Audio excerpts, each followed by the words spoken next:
Bloomberg Audio Studios. Podcasts, radio, news.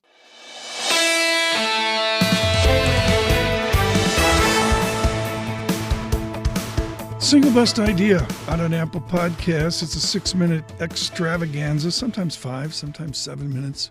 Today could be 15 minutes. We'd bore you to death. But we thank you for choosing Single Best Idea, where we really focus on two voices. We had such a strong morning that we're going to give you a bonus today. Michael Nathanson will come along here with piercing comments on the Olympics coming up. We're making jokes about it, but it's not funny. There's billions of dollars involved. You're going to just be stunned at what Nathanson says. First, though, on CPI and how the Federal Reserve System will react to it, a former governor of the Fed, Randy Kroszner, he is at Chicago, Raghu Rajan, our leading financial economist. Kroszner's out of Brown University, Englewood, New Jersey, and he's just absolutely definitive on the nuances, the path. An old path is you just make it up as you go. About 30 years ago, Alan Greenspan codified measured, in that you would get on a path and you'd stay on a path in a measured way. Randy Kroszner of the Booth School of Chicago on Greenspan's measured. I don't think they're going to do the measured pace. I think there was pretty clear consensus, even when I was there, which is now a while ago, that measured pace was not the best way to do things. And so I think that they will move, and you can see when they moved interest rates up, that was not at a measured pace. That was pretty rapid. So I think they'll bring interest rates down. I think they'll bring them down somewhat gradually at first, but if they see the labor market really weakening, they'll start to move quickly. That'll be too late to prevent the labor market from softening substantially, but they have to weigh the risks of calling all clear too early, getting back into what happened in the late 70s, early 80s, where they did that, and then inflation reignited, and they had to raise rates really high, got a really bad recession.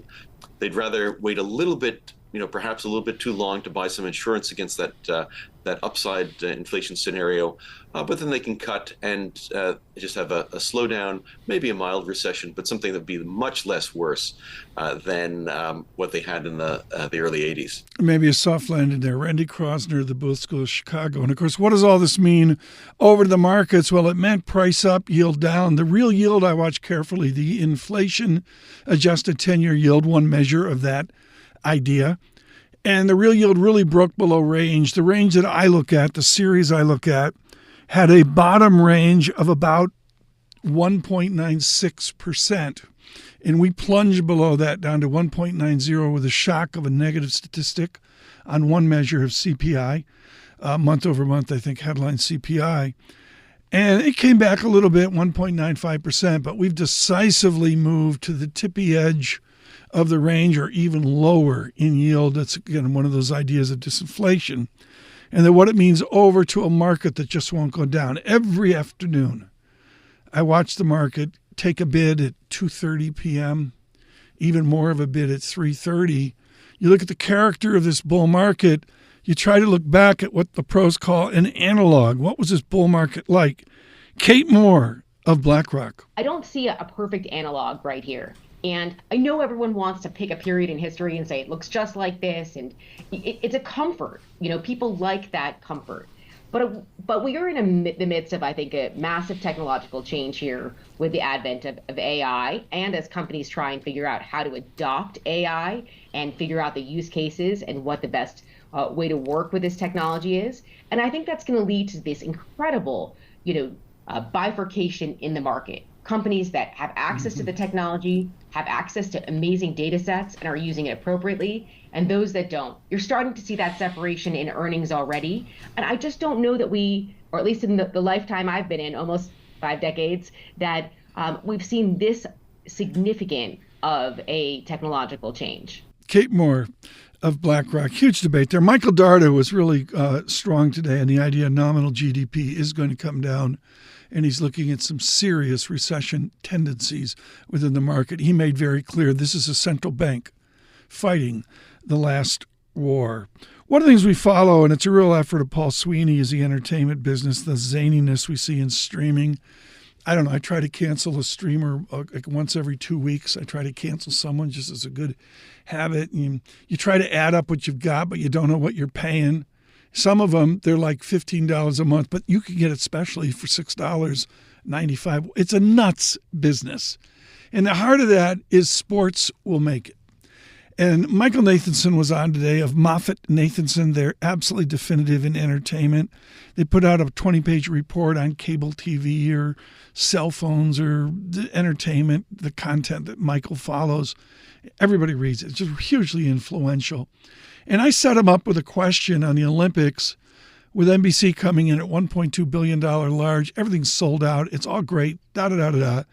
And I was thunderstruck at this guy with a lot of experience, Michael Nathanson, on the extravaganza in Paris. I think the Olympic moment has passed us by. I really do. I think last time we talked about this, the previous Olympics, part of the problem is you don't know where to find it. It's on Peacock, and they've spread it all out. And, sometimes the games are in real time. So, you're not in front of the set or in front of your computer when things are happening. I don't know. I think, especially in European time zones, it's not ideal. So I'd say I'm more bearish on the Olympics and other sports at this point in time. Stunning from Michael Nathanson. That's single best idea for today. Again, we're out on, I was going to say we're out on Netflix. I'm thinking Nathanson. No, folks, we're not out on Netflix. I misspoke. We're out on YouTube, which I think is going to be bigger than Netflix based on what the experts tell us. We're out on YouTube. Go to your browser, Chrome, Google, whatever.